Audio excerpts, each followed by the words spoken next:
Fala, meu querido aluno, tudo bem?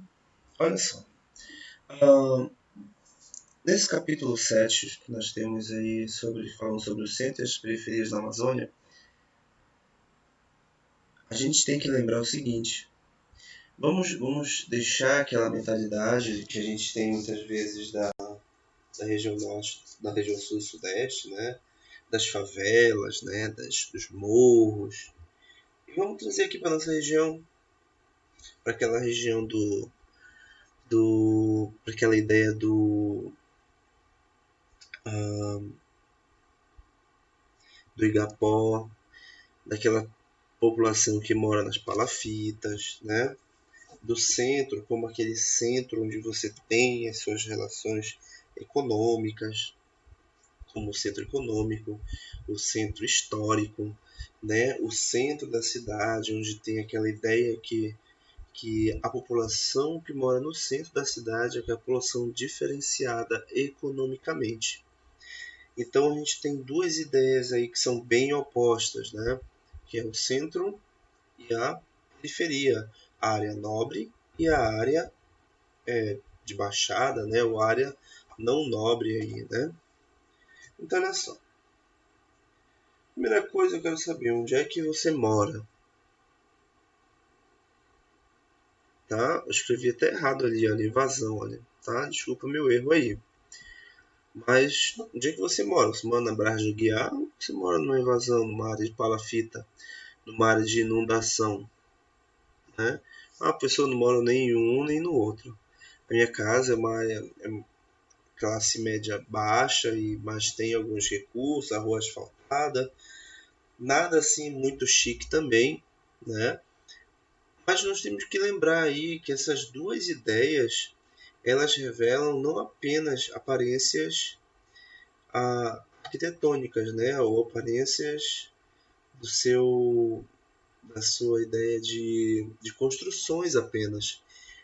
Essa ideia de construção é que a gente consegue ver de primeira, mas por trás disso existem muitos elementos, como elementos culturais, elementos históricos, elementos econômicos, elemento de formação daquela área, de quem habitava naquela área já no início da sua colonização. Tá entendendo? E de um outro lado, nós temos também que entender que não é porque estamos falando da zona vermelha aí, ou das invasões, ou das áreas mais delicadas da cidade, onde essas pessoas têm menos valor ou mais valor aí. Nós estamos falando apenas do local, né?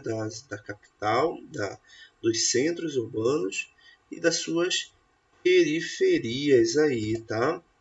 Olha só, mas a gente não pode deixar de lado que existe uma grande diferença entre a população que mora na periferia e a população que mora nos centros urbanos. A gente sabe que é marcante essa característica de que as pessoas que moram nos centros urbanos, elas possuem uma condição financeira melhor do que aquelas outras, né? E aquelas pessoas que vivem em regiões de invasões, que vivem em regiões que são mais carentes, têm um poder aquisitivo menor. Então, por que é usada essa expressão, né? Centro e a periferia? Então, esses termos eles são utilizados justamente para fazer essa definição financeira e capitalista no espaço. Tudo bem? Então, quem tem um poder aquisitivo baixo vai morar num local correspondente ao seu poder aquisitivo, a sua condição de vida ali, tá? E quem tem ali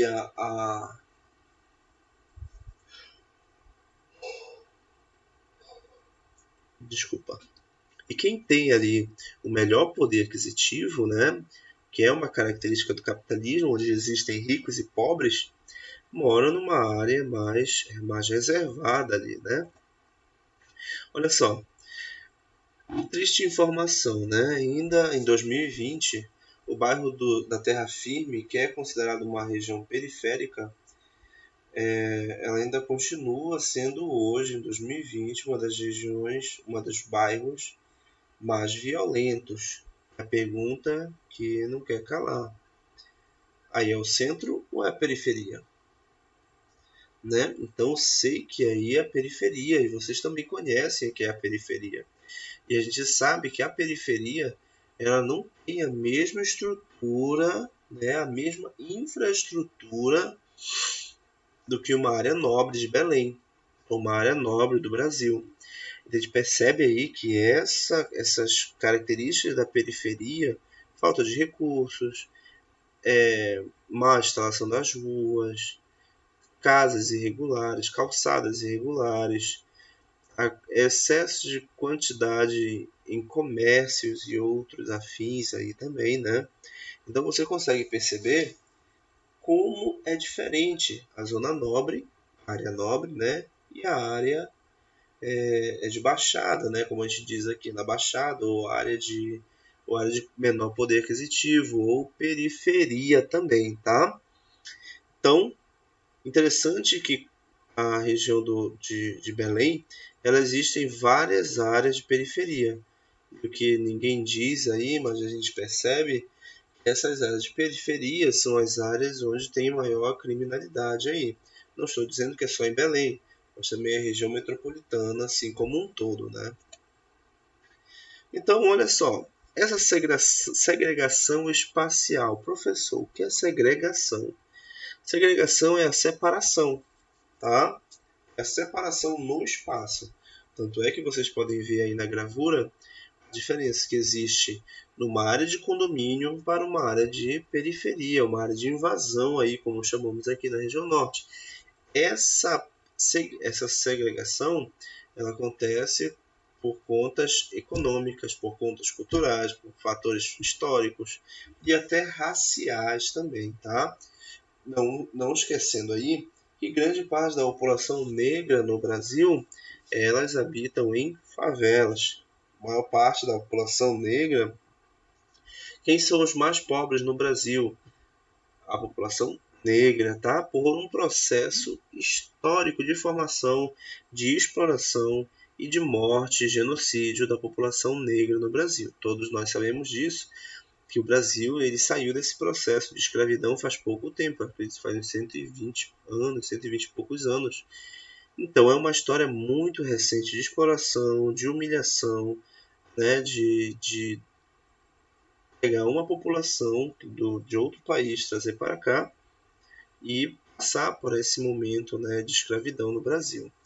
A gente sabe que isso aí não deve ser apoiado, nós devemos sempre estar criticando esse pensamento, né? A gente já ouviu muitas situações aí no Brasil que pessoas, e até mesmo políticos ou pessoas relacionadas à política, dizem que a escravidão foi algo muito benéfico para a população negra.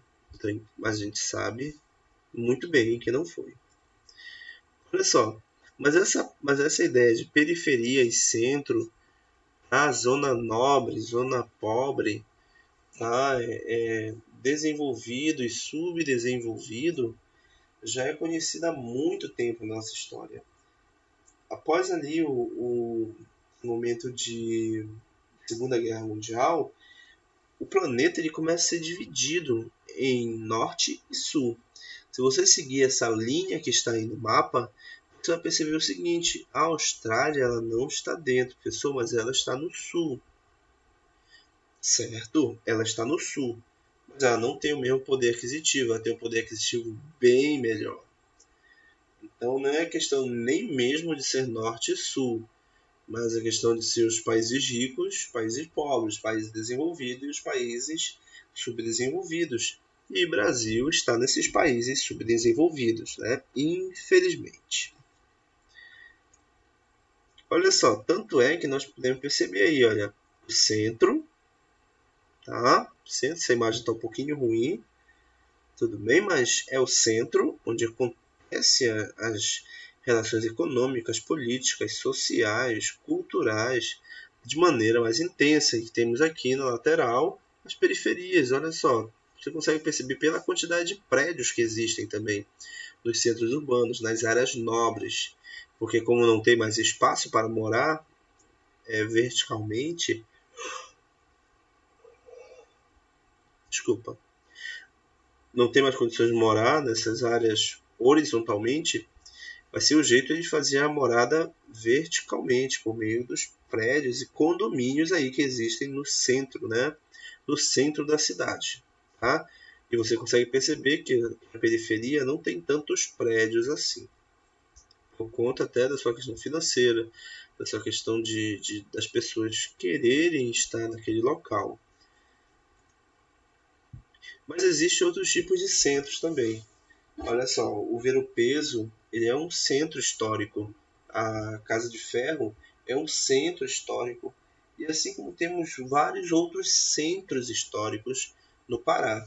Aqui eu peguei bem diferente, né? Bem diferente não, né? Porque a formação histórica é a mesma, a população é a mesma, é a população portuguesa.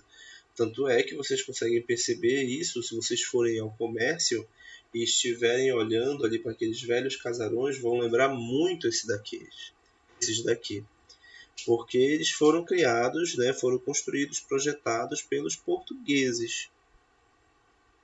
Então, pode existir o centro histórico? Pode, né? Aquela região mais antiga, né? Aquela região que tem uma idade bem avançada aí. Mas também nós temos os centros econômicos aí, olha, São Paulo é o centro econômico do Brasil. Mas na região norte aqui, nós temos capitais importantes. Uma das mais importantes é Belém e Manaus, tá? Que possui o maior poder aquisitivo aí também, certo? A pessoa ouviu que na última aula existem esses garimpos ilegais, né? Será que essas cidades não são mais fortes? Não, porque esse garimpo ilegal ele não gera lucro para o governo, entendeu? Não gera renda para o governo. Então, o que foi que eu fiz? Né? Terminamos aqui o nosso capítulo, mas eu deixei na plataforma um videozinho para vocês assistirem aí e entenderem melhor, né? Falando sobre as palafitas na região amazônica. Assistam o vídeo, na próxima aula nós voltamos e podemos discutir sobre essas problemáticas da Amazônia, tudo bem? Então, obrigado pela atenção, espero que todos estejam com saúde, bem, e andem de máscara, com álcool e tudo que vocês puderem, de galocha, de capa de chuva, de tudo, tá? Façam o possível e se previnam. Então, muito obrigado, galera. Obrigado por terem assistido até o final e que Deus abençoe a América. Deixei um videozinho lá, não esqueçam de assistir. Beleza? Tchau, até mais.